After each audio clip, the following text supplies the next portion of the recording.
Hello, my name is Ed Frawley, and of course I own Leerburg. This video deals with what a police canine handler should do if his police dog accidentally gets an overdose from fentanyl. This is a really good video. Last week I went to Green Bay, Wisconsin with my friend, Kevin Sheldall.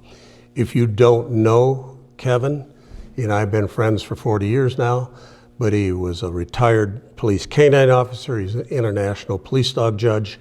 He sells law enforcement dogs all over the country. But he came to Green Bay and held a 4-day recertification and training seminar. Part of this seminar was a presentation by Dr. Lisa Converse and her good friend that she works with, Lynn Schuh, who's been a vet tech for 20 years, 25 years, I think. Dr. Converse teaches trauma medicine. She's a retired vet, but she also teaches trauma medicine at the University of Wisconsin-Madison and a couple of other universities. They have started a business for helping police canine handlers and first responders that respond to problems with a police canine after it's had an overdose or been wounded in the line of duty. If you go to our website, and we'll put the web address here now, you can read a lot more information on what the background is for both of these ladies, because they were very, very good. I've been training dogs professionally for 60 years. This was the most impressive talk that I have heard in all those 60 years. This is going to help a lot of people. So if you want to learn, and it's not just for police canine, there's a lot of information here that goes beyond fentanyl overdoses.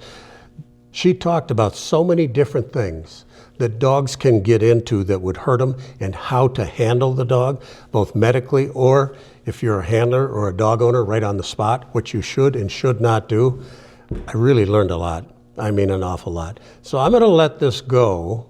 And the only thing I will say is, if you've been in the video business long enough, and I've only been in it for about 44 years, for Christ's sake, things can go wrong.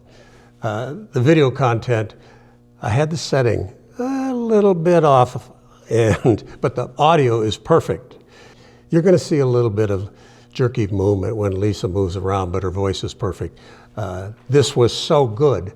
I'm going to go back to Madison and refilm it, and at that point we'll update the video so it's perfect. So with this said, I'm going to give you the web address at the end of the organization that Lisa and Lynn have founded, and it goes into a lot of detail on what they do for law enforcement or first responders. But this information is going to help canine handlers all over the country, and I've never seen anything like it.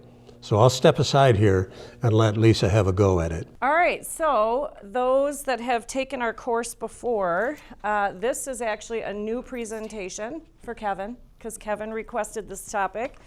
So I put this together. The plan today is we're going to go through some lecture. I'm going to do some demo on STIG, and then as part of training, we're going to have you do all of the decontamination tricks that I show you on STIG. You're going to do it on your dogs. So we'll just get started. Obviously, your canines are deployed in many different situations. Some of them may be new, some of them may not be new, and obviously every time your dog is out, and even in your house that we'll see, sit down. Do you want to just hold them during this? Come here. There is a potential risk for toxin exposure. And obviously your dogs are at a greater risk than you because they're on all fours and noses to the ground. So a lot of things that might impact your eyes or that you might inhale, they're going to get exposed to not only in higher concentrations, but first. So as I was thinking about this, this really is point of injury care. A lot of the things that we're going to show you, you have to do before you transport to a veterinarian because time really matters. Reaction time is really important. Some of the other things with toxins where we run into trouble with our dogs. So for example, if you take nerve agents in people, depending on the compound, can cause profuse sweating. Your dogs don't sweat. So if they were exposed to something, they're not going to show the same signs that you would normally see in a human. So some of the things they hide partly because of their physiology. And then sometimes we're not putting on a lot of personal protective equipment for our dogs. So if you're in a situation where you have to put on a gas mask and you have your dog, I'm going to tell you they're going to be exposed in a very similar fashion. If you have to cover your eyes for whatever reason, same thing for the dog, okay? So at the time of these incidents, you don't want to be trying the goggles on your dog for the first time. So if you ever think that you're going to be in these situations, we can get some of this equipment donated, mostly for practice purposes. So just let us know and we can help out with that. So like I said, reaction time is important. Please do not call us 3 hours after they ate something or the following day. Bob, one.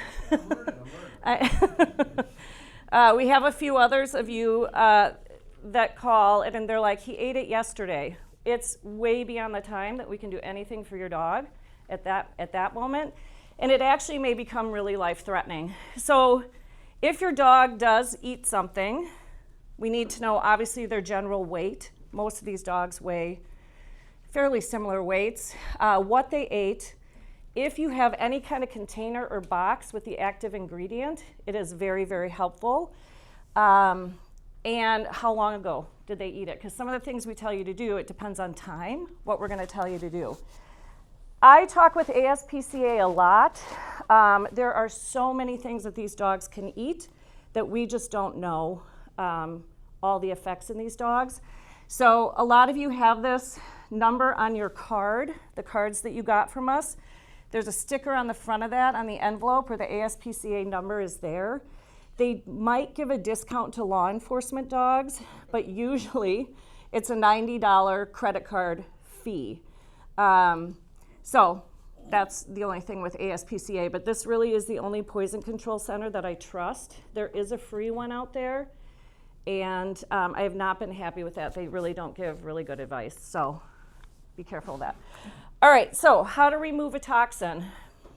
There are lots of ways we can remove a toxin. Certainly we can flush their eyes.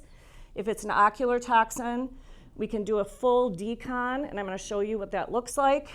We can make them vomit. We can give them oxygen.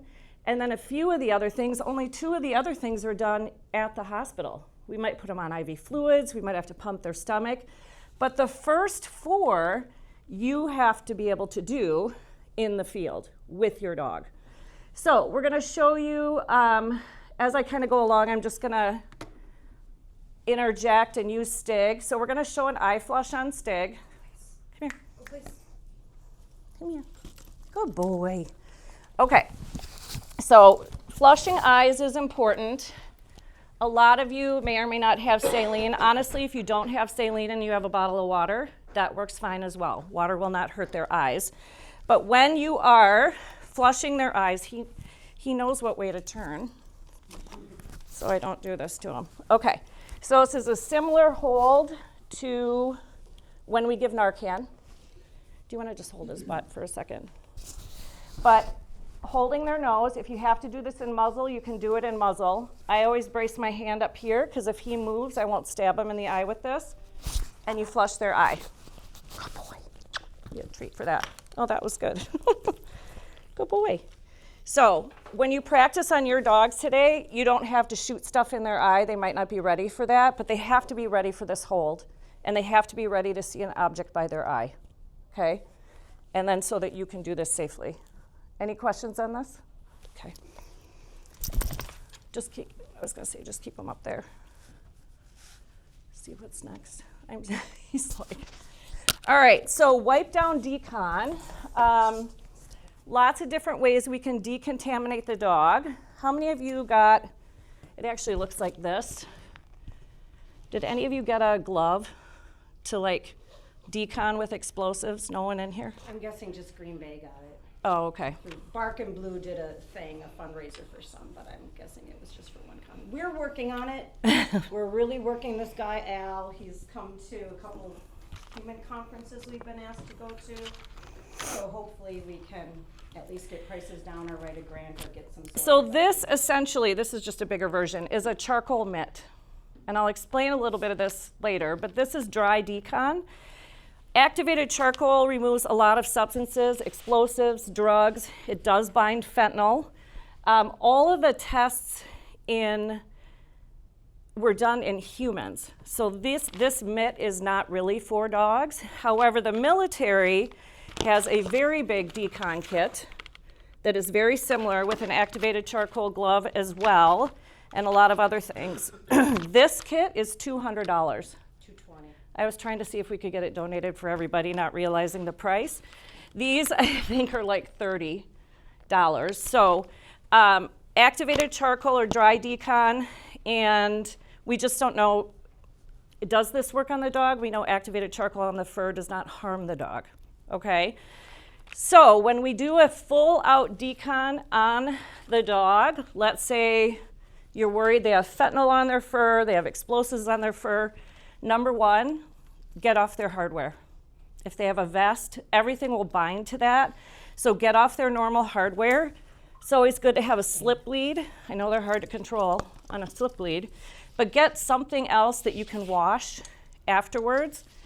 And then when you decon, he always faces this way. We should move this out. He's looking at the one as Oh, okay. We're done for the next one. Obviously, when you get close to your dog, if you don't decontaminate their head first, whatever they're exposed to, you're going to get exposed to. So we always start at the head, and it's really just like a good rub down. So you got to go down their back legs, feet, tail, and your dog should be used to this. Stomach, and then we got to do front legs. Down their front legs, feet, and same thing, okay? So we'll practice this today. That is a dry decon on your dog. If you don't have anything in your car, let's say you don't have this, what else can you just use to dry decon them? A towel, a rag, a sweatshirt. Just get something to wipe off the surface contaminants. Wet decon involves water and some kind of soap. Dawn dish soap works great. So why do you think we do high volume, low pressure water? Why not high pressure water? Right, right, that will go in your face. So high volume, low pressure, hose them down. If you have soap, keep soap in your car. Some of the other wipes are military wipes, and those are mostly used for nerve agents. And this is the decon kit. Any questions about that? Okay. Induction of vomiting. So getting stuff out of the stomach. We talk about all the ways to induce vomiting. Hydrogen peroxide, those of you who've heard me talk have heard me say that. And it has to be 3% hydrogen peroxide. If for some reason you don't have your eye drop, just know that if you give hydrogen peroxide, please, please, please double check the bottle that it says 3%. A lot of hairstylists use higher hydrogen peroxide, higher percentage. I've seen 10%, 13%, 40%. If you mistakenly give your dog 40% hydrogen peroxide, it is a dead dog. Hydrogen peroxide destroys tissue. It doesn't distinguish between bad tissue and healthy tissue. It will erode away the lining of the esophagus and the stomach. With 3% hydrogen peroxide, we see about 25% of dogs get bloody vomiting afterwards, and they need to be hospitalized until that heals. So that's the disadvantage of hydrogen peroxide. Years ago, we used the tablets, apomorphine tablets. Do some of you still have those? Or have all of you switched to the eye drop? Some of them still have some in their kits because they got it from their veterinarian. Yeah. And I just tell them to hang on to it as a backup. So the only difference between the tablets and then the Clever, which is the eye drop you all now have, is once they vomit, you have to flush the apomorphine tablets out of their eye. So you can put the tablet in, otherwise they are going to keep vomiting for a very long time. So you got to flush that. This you don't have to flush. It's already in liquid form, dissolves very rapidly. The nice thing about Clever is it lasts 3 years now, so you don't have to trade it out every year, which is a good thing. So when not to induce vomiting. Obviously, if they have ingested something and you're worried about it, inducing vomiting after 4 hours is pretty much a moot point. It's already been absorbed. Things are already moving through the stomach. The stomach empties pretty quickly. If they swallowed a sharp object, we don't want to induce vomiting with that. We've seen dogs swallow knives, spoons, skewer sticks. Skewer sticks are a big one that they'll swallow whole. So that's not a time we want to induce vomiting. I'm going to bring up a few others as we kind of go along here. Activated charcoal. Many of you, when you got your initial kit from Vestadog, there was a tube in there of activated charcoal. It's great in theory, but I would say the many toxins and things that your dogs eat do not bind to activated charcoal. So we've kind of stopped talking about it and just told you to take it out of your kits because you really don't want to give activated charcoal unless it's a toxin that can actually bind it. Otherwise, we're just giving them a bunch of activated charcoal that's going to give them diarrhea, and it's not going to even work anyway. So that's when you have to either contact us if you even have activated charcoal. I'm not recommending that any of you get it, quite frankly, because there's very few toxins that it'll work with. And then inhalational therapy. So just getting your dogs used to an oxygen mask, or at least seeing what this is. We train our teaching dogs with peanut butter or treats It'll fall at the bottom. in the bottom of it just to get them used to it so they can see it. And this is something that's coming near their face, not for the very first time when they actually need oxygen. So we're gonna practice with that today. And then obviously we can pump their stomachs at the hospital. We can give them fluids. This dog, if you look at its ginormous belly where the hand is, that dog was a food bloat, so ate an entire container worth of food. Did not get a twisted stomach, otherwise it would be in surgery. So when they're food bloats like this, we can pump their stomach if needed.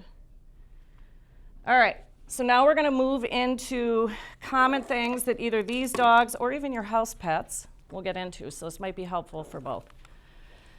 And we're gonna kind of just run through this, and then we'll talk about times not to induce vomiting, and then we'll break you up, and you're gonna practice all this on your dogs. All right, drugs. You know more than anybody, lots of drugs out there.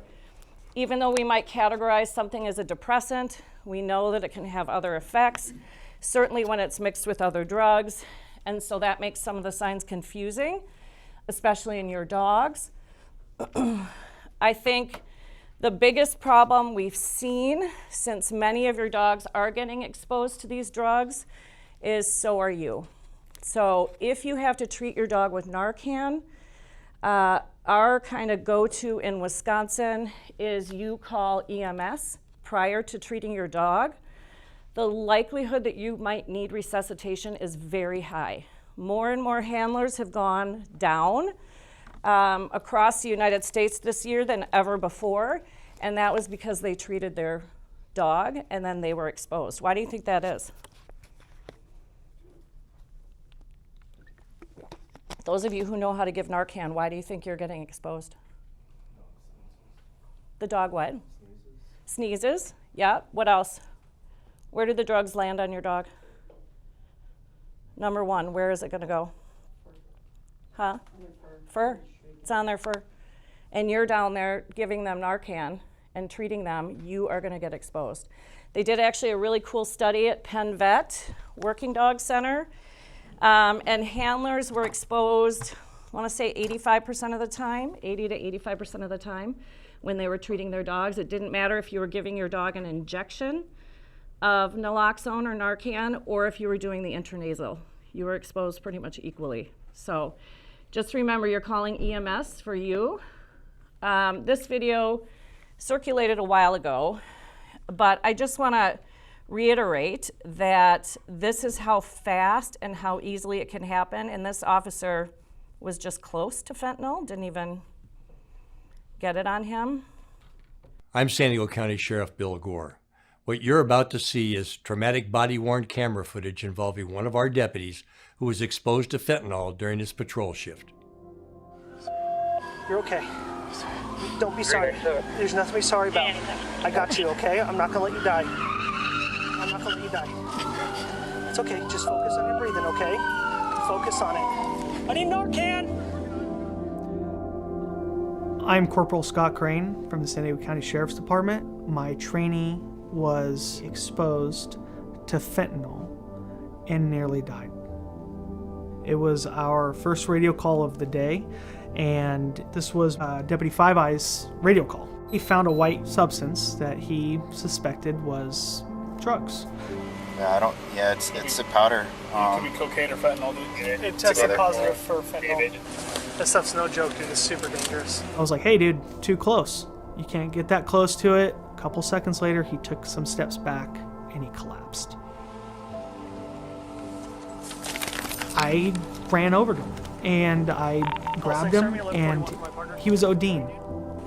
And I went to my trunk, I grabbed the Narcan, came down to him, grabbed him, and I did one nasal spray in one nostril, opened the other one, another nasal spray in the other one. I remember just not feeling right, and then I fall back, and I don't remember anything after that. Just breathe, buddy. Trying to get him to focus on just breathing, and because that fentanyl, you can't breathe. It was in an instant. It's as though my lungs just locked up. I couldn't breathe. I was trying to gasp for breath, but I couldn't breathe at all. Five, are you okay? Talk to me. Oh, no. Don't be sorry. You're okay. Don't be sorry. There's nothing to be sorry about.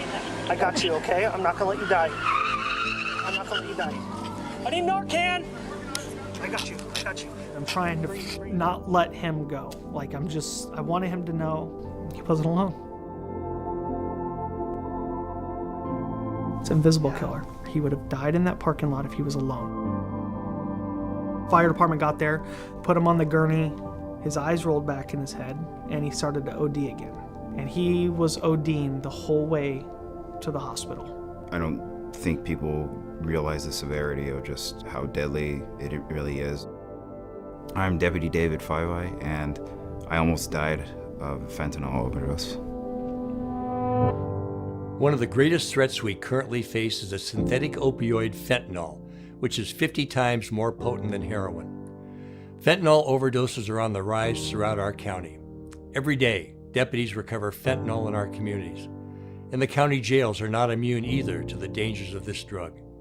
Every week, sheriff's deputies intercept fentanyl entering our facilities.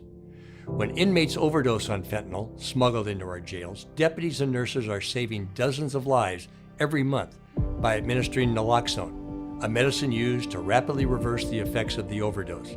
Fentanyl deaths in California have increased almost 46% in just the last year. Being exposed to just a few small grains of fentanyl could have deadly consequences. The dangers of fentanyl are real, and this drug is killing our communities. Please take the time to share this video. It might save the life of your son, daughter, friend, or a loved one.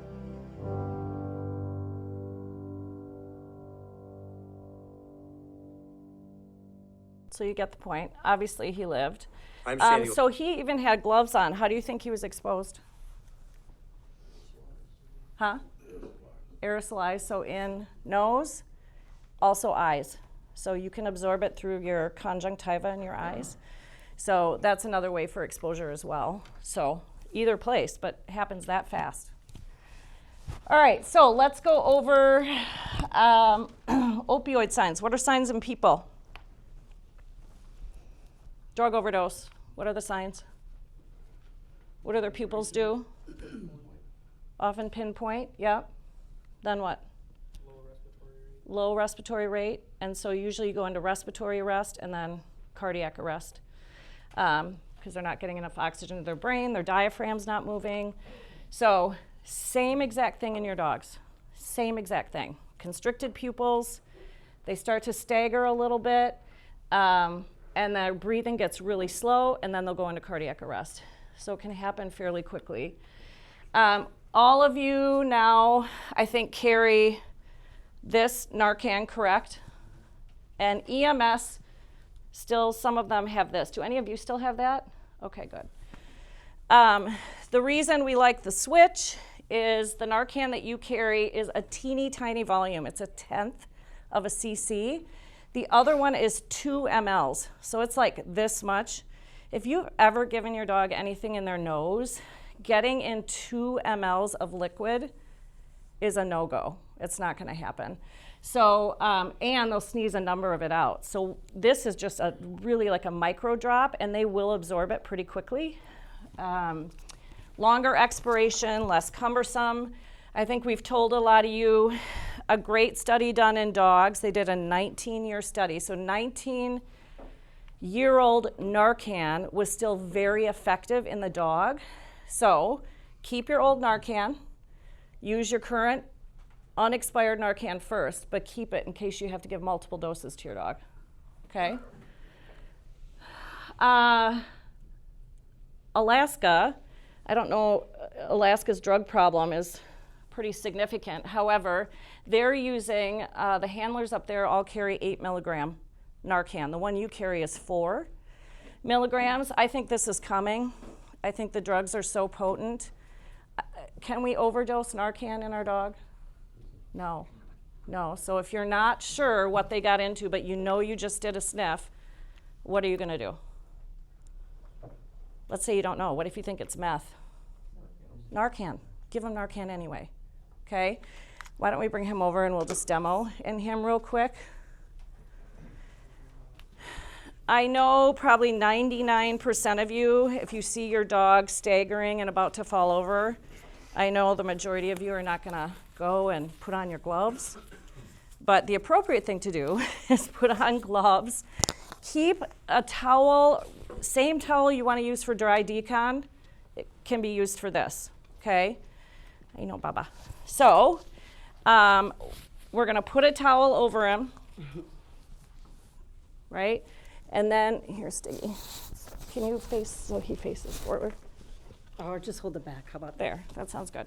Okay, towel over, the same hold you did, but I oftentimes will rest my chin up here because if they move, you're not gonna be able to get this in their nose. And then we give Narcan. With your dog, just show them this or get them used to a towel over their head without biting it, and then just tap it to their nose. Yeah, not a toy. And then typically after we give it, I slide the towel down and cover their nose. This was not a great demo, we can do it later. And then slide it over their nose, why? Sneezing, right? So they don't sneeze it out. Okay, questions on that? No questions? Okay. Have you guys all practiced this in your dogs already? No? Okay. Well, that's what we're doing today. All right, I think I'm done with him. All right, how many of you have heard of Xylazine? Yeah? Yeah, so, and we've been talking about this now probably for about a year. I talked to one of my ER doctor friends, human ER doctor friend. She works up here in the area. And what they're seeing is a very large percentage of heroin overdoses or opioid overdoses are laced with Xylazine. The problem in humans is the reversal for this drug is a veterinary-only drug. They don't have approval yet in human medicine to reverse Xylazine. So they can't reverse some of these heroin addicts, partly because it's laced with this. Your dogs, however, we have the antidote. So if you're giving Narcan and they're not really coming around and you're on your way to a veterinarian, mention that it might be this other drug. Starts with a Z or an X. I say Xylazine. Starts with an X, sounds like a Z. They call it the zombie drug. We have the reversal, okay? So that's just something to keep in mind if they're not improving with Narcan alone. We already talked about this. If it's mixed drugs, we're giving Narcan. So if they ingest a bag of meth, what are we going to do? What's that? All right. What is a reversal for the Xylazine? So we call it antecedent. It's atipamezole. So it's, if your dogs have been to the vet and they kind of like knock them out and they say we're giving them Dexmed, it's the same reversal for that drug. Were you guys involved with all the ambulances in Brown County, rigging them, training them? No. Oh, Yeah, we were? yeah, with Steve Stroman. Oh, yes. Yeah. Do you know if their rigs carry that? They don't. They don't? Mm-mm. It's a veterinary drug only, it's not FDA, Like- so an ambulance wouldn't have it. Well, I know all the rigs are equipped to render aid to our canine partners right away. I don't know if they have that put in there. Oh, in their veterinary kit? Right. Yeah. That would be, Have a veterinarian purchase under the veterinarian license and one that would travel like with them. no, because it's not a controlled drug. So can't buy it. they can't buy it, but you'd have to have a veterinarian part of the MOU. You know, yeah, something to explore though. It's a great question. We haven't put it on any of the rigs, so I can certainly, we can look I into think the, Gold Cross might be open to it, that's who donated us their ambulance, and they are Right. always asking us for things, and we've done MOUs with them and stuff before, so yeah, start there. it's a great question. I'll check into it. As long as it's legal, I'll do it. Yeah. So, all right, stimulants and hallucinogens, they kind of all show the same thing. Amphetamines, LSD, ketamine, they'll show very similar things. In dogs, and I thought about this in people too, but in dogs, what they typically do is a very repetitive behavior. So I've seen a couple dogs, they literally just, they might not even look that goofy, but they're getting up on something and getting back down, getting up, getting down, getting up, getting up, and they don't stop for hours. This dog was turning its head, then circling, turning its head, circling. It's just these very repetitive behaviors when they are on meth. See him kind of, his head's back and forth, he's turning, he's sitting. Obviously you would know when your dog's not normal, but this is like a typical meth overdose. Sometimes they'll do it so much and so fast, they overheat. So their body temperatures get really, really high, depending on how long they're doing it. So no antidote except you give Narcan and get to a veterinarian. And then we keep them in hospital. A lot of times we just sedate them until they ride it out. So, yeah. Would you, so any stimulant, just as it does in humans, increases the body temperature, it would in the canines as well? Yeah, yeah, very much. Okay, so yeah, agitation, if it's not a mixed drug, they'll have very dilated pupils, rapid heart rates, really high blood pressures, lots of panning, and again, really high body temperatures. So we keep them sedated when they come in. Marijuana, I used to actually laugh about this drug. I mean, because we'd be like, oh, they got into pot, they're gonna be fine. It's not that way anymore. They get very depressed, they get very quiet. I mean, they literally look like a person who's stoned. So this is what this dog is doing. That usually happens a little while later. Some of their first signs, and then those that have seen this is the cat. He literally was like that for 72 hours. We now, this was a long time ago, but we do have a certain IV medication that we can give them to metabolize their marijuana a lot quicker. So even medicine has advanced, so we can help them. But one of the hallmark signs, because most people come in and they're like, there is absolutely no way, none whatsoever, that they could have gotten into marijuana. We ask about teenagers in the house. We ask about friends who come over. But it's really not disputable when they come in like this. So this is how they start. And if you look up at that dog, you'll see in a second, there's urine all over the floor. They just start peeing everywhere. They just shower urine. And then after that happens, then they do this. And that's literally how they stay. So, yeah, for a little while. Is this from, eating some of the edibles now and some of the vape pens that are available out there in wax? Is that what they're eating? Oh, they're eating bags of marijuana. They're eating gummies. So here's the bad thing about edibles and the gummies is they are laced with a sugar called xylitol. Xylitol is what's in chewing gum.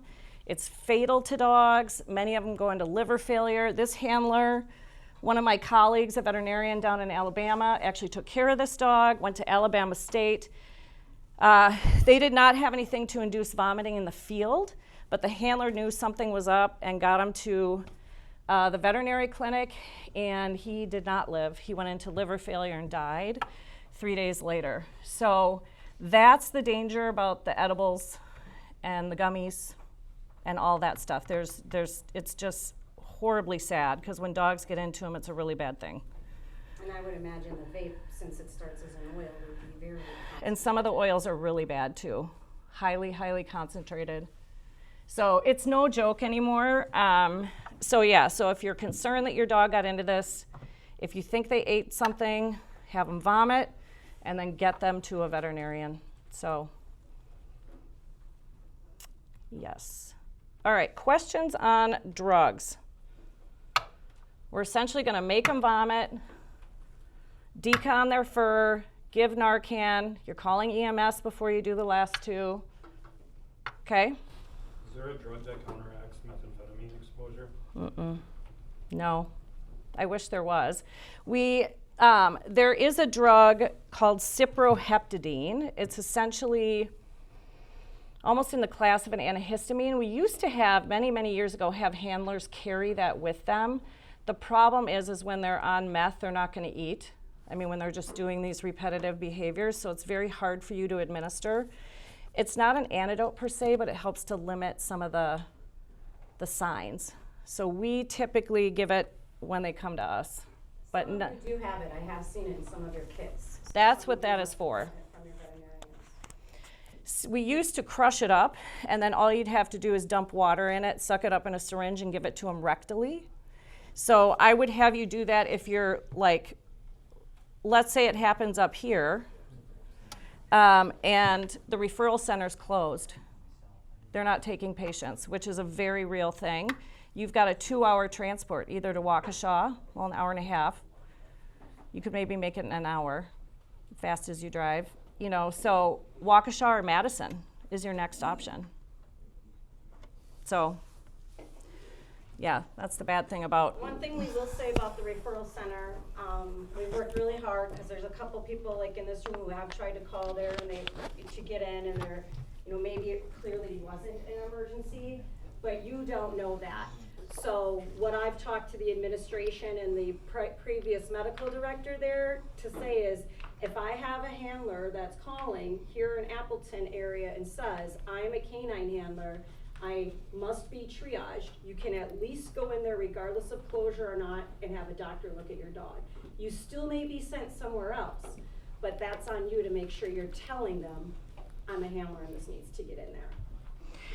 UW Madison has now started an MOU, Memorandum of Understanding. If that is set up by your department ahead of time, so it's not when you wheel in there at 2 in the morning, if your administration calls UW Madison and has an MOU, you will get 50% off of all services, which, you brought them, which makes a really big difference, especially if you have a $5,000 to $7,000 bill, as some of you know. And I'll go make some copies.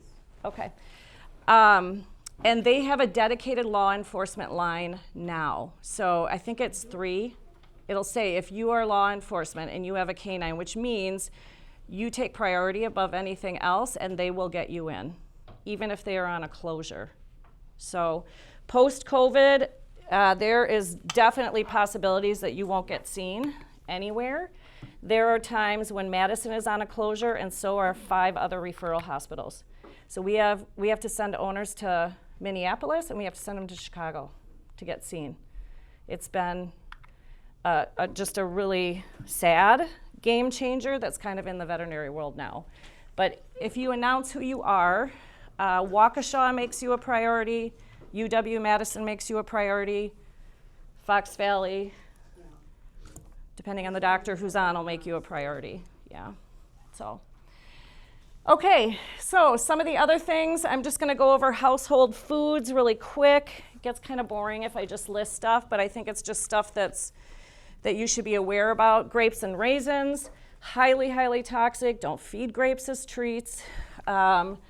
Years ago when we started discovering a lot of these dogs went into kidney failure, and we're talking kidney failure we can't reverse. They have just, in the past couple months, identified the toxin in grapes and raisins.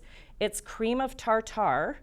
So if you also make something with cream of tartar at home, but it converts to tartaric acid, which is in the grape. That's the toxic component. So dogs don't metabolize it, humans do, and causes kidney failure for dogs. So that's, again, all of these, if you know they ate it, induce vomiting. That's where we're gonna start, and you're gonna minimize a lot of things that can happen. Chocolate toxicity, a real thing. I'll go over that a little bit more. The life-threatening component of chocolate is it causes seizures and really high heart rates. They get arrhythmias and they can die. So we take chocolate pretty seriously, but there is a dose that I'll show you as well. Xylitol.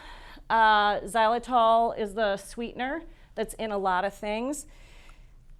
If some of you feed peanut butter to your dogs, a lot of people have gotten on the, I want all natural, I want the foofy peanut butter. If you look at the back, many peanut butters out there have xylitol in it. Just feed Jif. Get something like very simple. Jif peanut butter, good peanut butter. Some of the other fancier peanut butters, you're actually really doing harm by giving to your dog. And if you see birch bark listed anywhere, that's a way that food companies can call xylitol something else. But that's also xylitol, so just be aware of that. And then onions, leeks, all that kind of stuff, also toxic to your dog. It can actually destroy their red blood cells, so they get anemic within a few days. So induce vomiting as soon as you can, transport to a veterinarian. All right, here's the exception that we do not induce vomiting. Bob, would you like to explain? Those are my pictures. So we don't induce vomiting with yeast or bread dough. So anything that contains yeast, this was Bob's house from his dog. You called us a little bit later. Oh, yeah. Yeah. So what happens with yeast and bread dough is it rises in the stomach after time. So once it mixes with stomach acid, it'll rise in the stomach and it turns into this giant ball of dough. So if you wait too long, they need surgery. If you do it in a timely fashion, Bob got really lucky.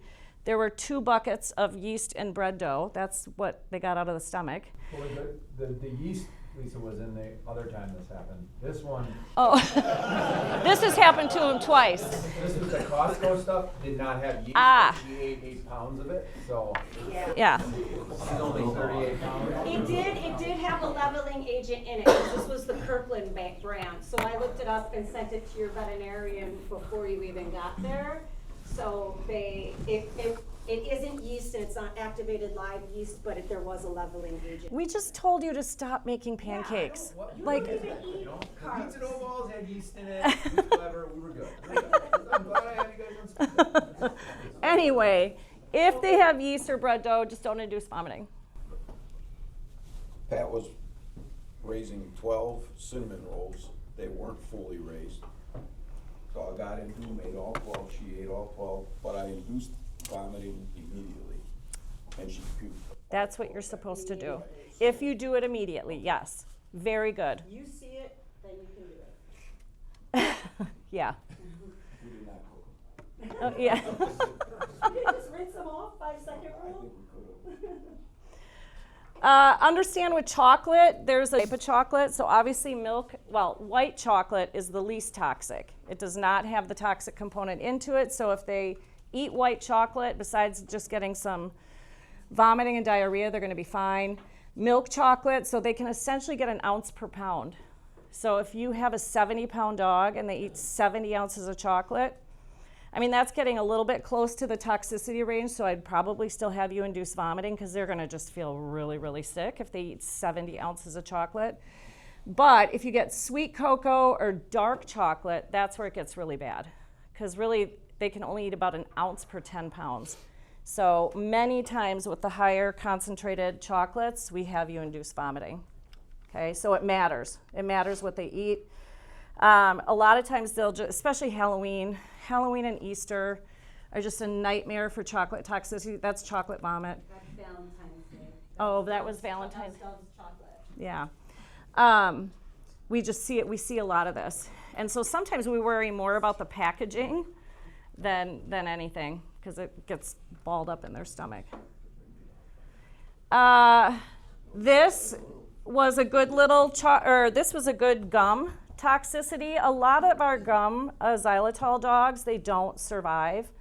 So I was really surprised. This little Pomeranian, it's the black Pomeranian in back. The owners were so excited. They sent us these pictures afterwards. His name was Frankie. He got into the owner's purse. She left the purse on the ground and the purse had gum. We'll see them get into it with kids' backpacks too, because sometimes kids will hide sweets. And if they're hiding sweets in their room, the dogs oftentimes find them. So this is where we get into trouble.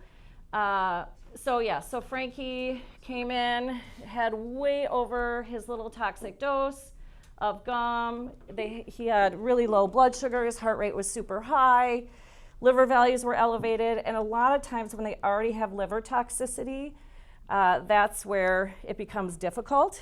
Are they going to survive? Are they not going to survive? He spent a lot of days in the hospital and ended up going home. So Frankie lived. They were very, very happy, and he went home on Valentine's Day. That's right, I forgot about that. So that's one of the good stories that we see, but the owners were really, really on it.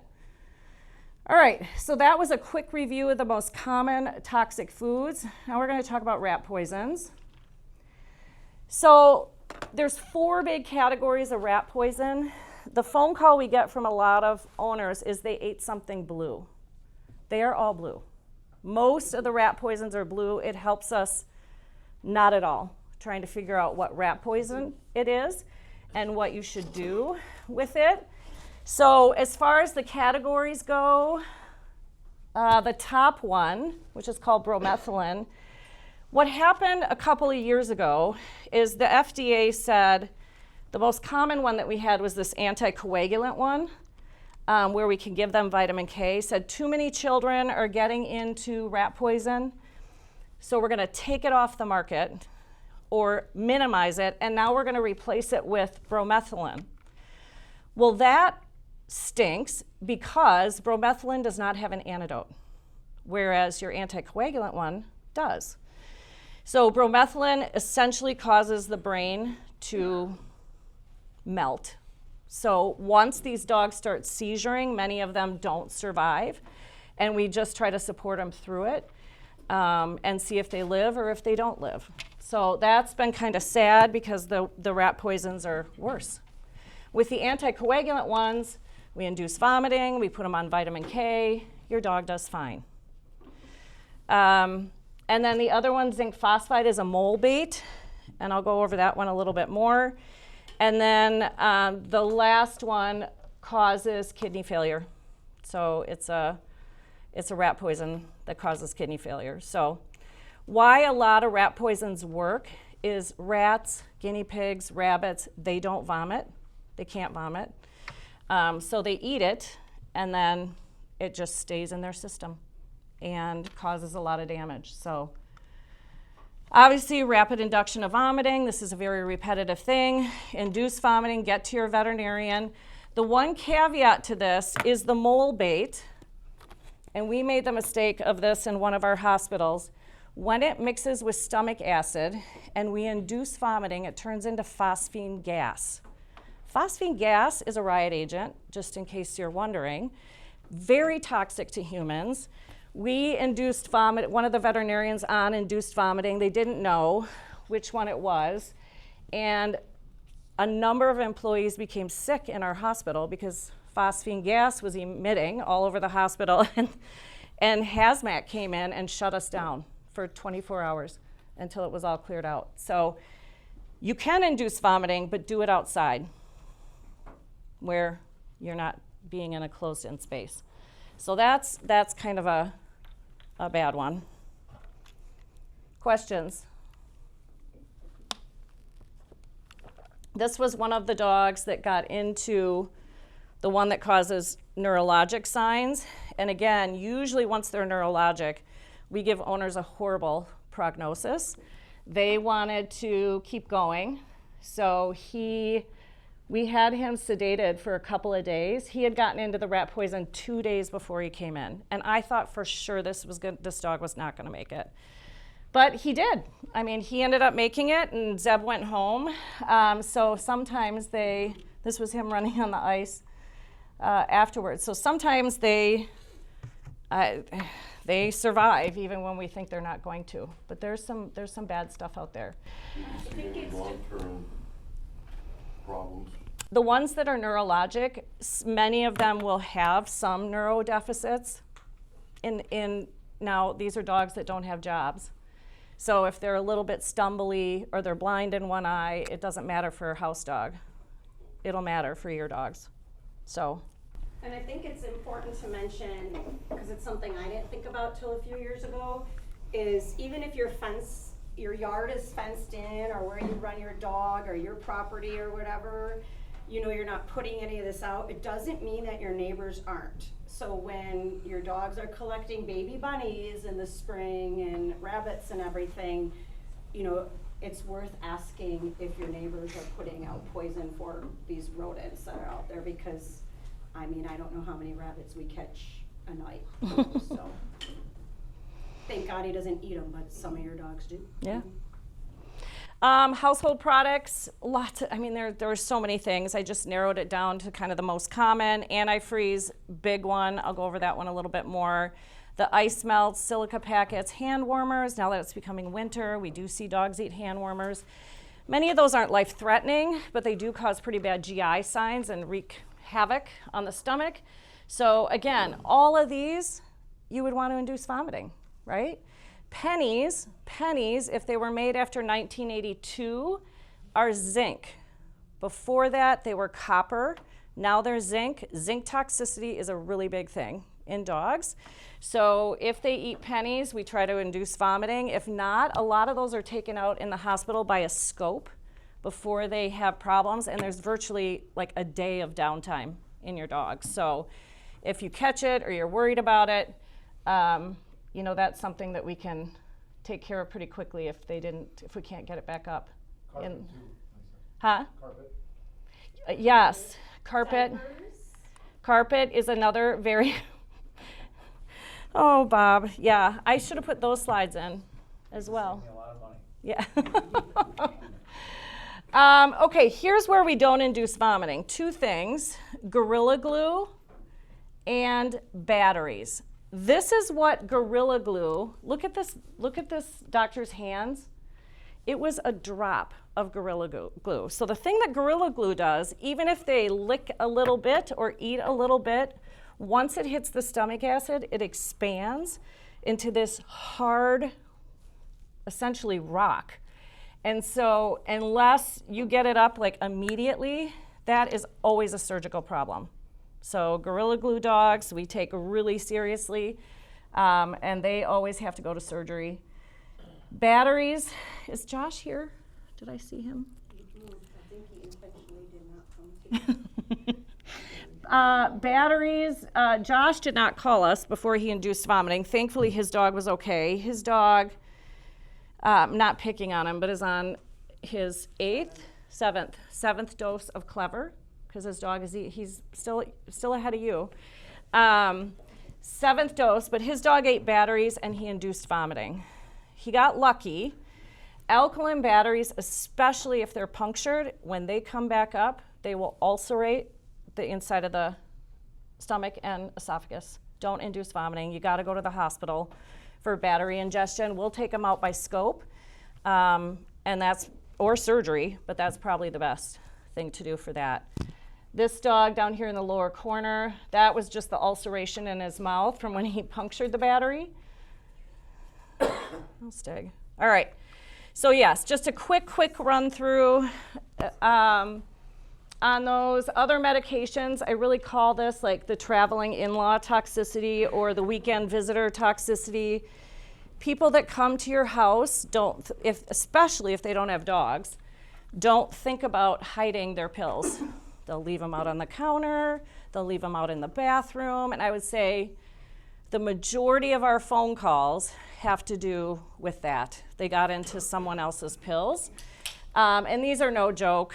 I would say the ASPCA reported these were like the top 4. Stimulants, for sure, a lot of people are on stimulants, especially kids for like ADHD or narcolepsy, you name it. So Adderall, Vyvanse, Ritalin causes what you can imagine. I mean, these dogs are crazy when they come in. Really high heart rates, high blood pressure. Antidepressants, non-steroidals, I would say the worst of them are ibuprofen or Aleve. Your dogs cannot get those. Your dogs can have Tylenol, but at a very, very low dose of Tylenol. They cannot have Aleve or ibuprofen. So at really high doses, we've had many dogs not survive as a result of that. And then Tylenol at higher doses. One Tylenol will kill a cat. So if you do have cats, most of you don't like cats, but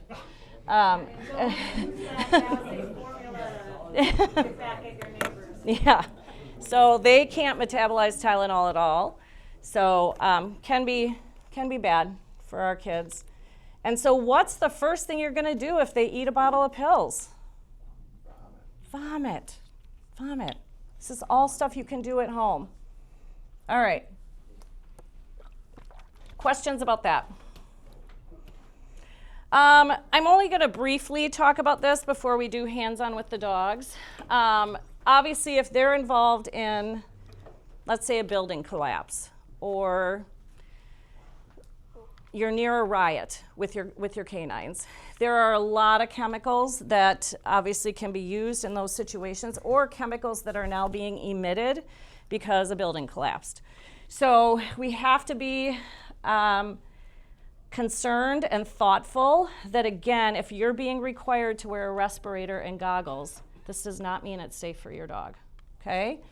So obviously liquids pose a big hazard. I would say one of the more frequent things is antifreeze, especially in car fires. And if cars blow up, antifreeze is around. And we know that causes kidney failure to your dog. So we have to be conscious of that. So remember, frequent water breaks, dilute. Induce vomiting if something is ingested. And if you are around that, make sure you are rinsing the paws. They naturally clean their feet. So if they are walking around a contaminated situation and you don't think about that, or you don't decon their paws, they will eat it then when they're sitting in the back of the squad, okay? So just getting used to decontaminating them. Some of the gases obviously can absorb into the lungs. So if they're in high heat, high smoke situations, or you're worried, if someone's talking about hydrogen sulfide or other types of gases, you've got to get your dog on oxygen. So many of those gases will cause a constriction response in their lungs, almost like somebody having an asthma attack.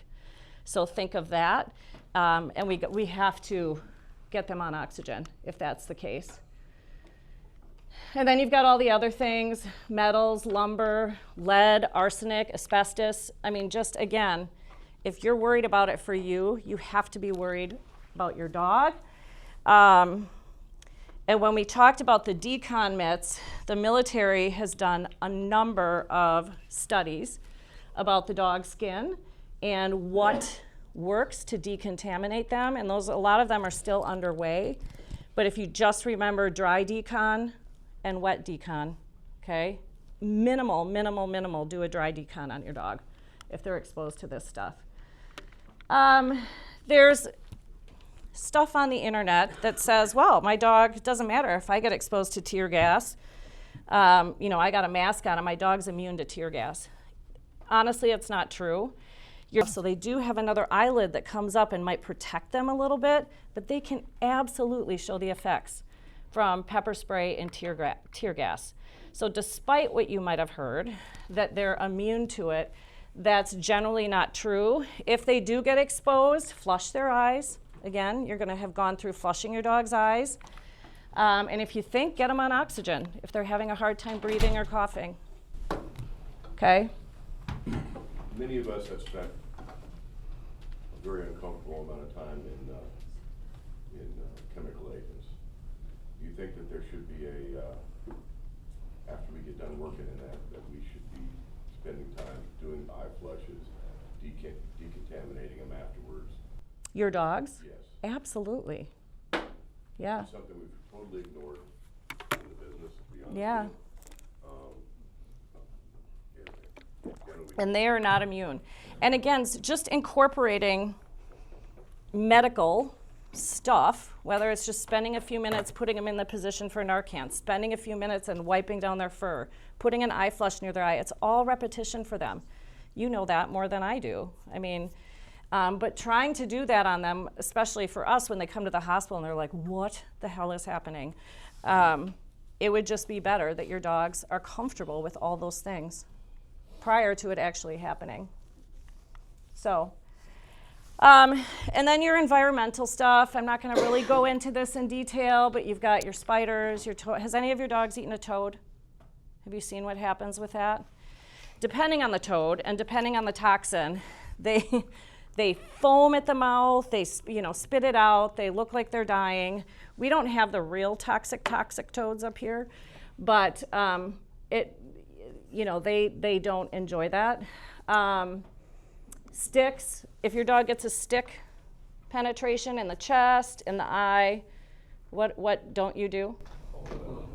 Don't pull it out. You looked back. Did someone have a stick dog? Yes. Yeah. Don't pull it out. And then plants. It's coming up to Christmas, so holly, and people talk about mistletoe, people talk about poinsettias. Those usually just cause vomiting and diarrhea. Holly is very toxic. Very, very toxic. Lilies, see a lot of lily toxicity. It seems to impact cats more than dogs, but lily toxicity and any of the bulbed plants. Bulbs are very bad, so any of the bulb plants. I'll just say two things here. Porcupines, I spent a summer working at Cornell University, and they've got a rash of porcupines out there, and we would keep numbers of how many porcupine dogs would come in, and I think the record that when I was out there was 11. So you think you might be able to pull all these quills. One, if your dog lets you pull these quills, I think it's amazing. But secondly, there are quills where you can't see. So we sedate or anesthetize all these dogs. Many of them are in their mouth, all the way back in their mouth. And the bad thing about quills is if we miss one, so if one of them gets into the skin and migrates, they can cause a lung to rupture. They can cause a heart. They can migrate to the heart. So they migrate all over the body. So we try to do a really thorough job with getting rid of the quills. Just get them to a veterinarian for that. Don't try to extract them yourself. And we try to find any of them that might potentially migrate. This over here is a snake bite. Last year we saw 3 snake bites in Madison. Baraboo area, La Crosse area, we do have rattlesnakes. Your dogs are curious. So one of the things, the old things was put a tourniquet on them and suck the venom. Okay, this is wrong. I'm just saying it's still wrong. Just get them to a veterinarian. So we have the antidote. Sometimes we give it, sometimes we don't. It depends on how bad the dog is. When they come in, we have kind of a criteria if we're gonna give it, but most of them need to be hospitalized. They can't eat. They get extreme swelling. Sometimes their tissue dies. They're in the hospital for a long time, but you just have to get them as quick as you can to a veterinary clinic that can handle them. Does Fox Valley have the antidote? They We have had it. I don't know if it's probably explained. We had it when I was there, but yeah. So we do see it, but it's not as common as it is down south and in Colorado, for sure. Rattlesnakes are very common where I'm at. And I've had differing opinions about the use of the rattlesnake vaccine. What do you think about that for a place that where snakes are common? So we don't give it up here, but I do have a lot of colleagues that are in areas like yours. The vaccine, like any vaccine, is not 100% effective at mitigating the signs of a rattlesnake bite. However, if your dog can tolerate the vaccine and they're really highly, you're in an area like yours, it can minimize the signs and possibly minimize their time in hospital. So it's not going to prevent stuff from happening. Does that work on the neurological part of the? I don't know. Yeah. Largely, the vaccine has been used in like horses and livestock that graze like that, and so some of those studies they show it greatly reduces it, but I don't know if there's much on the canine. There are some really good studies from down south on the vaccine. I don't know about the neurological signs though, partly because I don't give it. So that's a good question though. All right, just a tiny little quiz. When do you not induce vomiting? What toxins? Batteries. Yeast, if it's delayed. What else? Glue, Gorilla Glue. Do not induce vomiting. And then, at least inside, don't induce vomiting inside with your mole baits. Anything that says zinc phosphide on it, do it outside if you're going to do that. Okay. What is the first thing you do if your dogs eat gum? Make them vomit. Yes, vomiting. If your canine starts to twitch, tremor with repetitive movements, what is the most likely drug he or she has been exposed to? Meth. Do you give Narcan? Yes. Yes. The reason we're still giving Narcan is you don't know it was straight meth, right? So mixed drug. If there is an opioid mixed in with it, give Narcan. All right, very simple. Yeah, we've reviewed everything, and this is what we're going to do to your dogs. So eye flush, again, you don't have to actually squirt something in their eye. If you have to put them in muzzle to do it, put them in muzzle to do it. I don't want anybody getting bit. Narcan administration, dry decon your entire dog, including the paw pads, and then see how they adapt to an oxygen mask.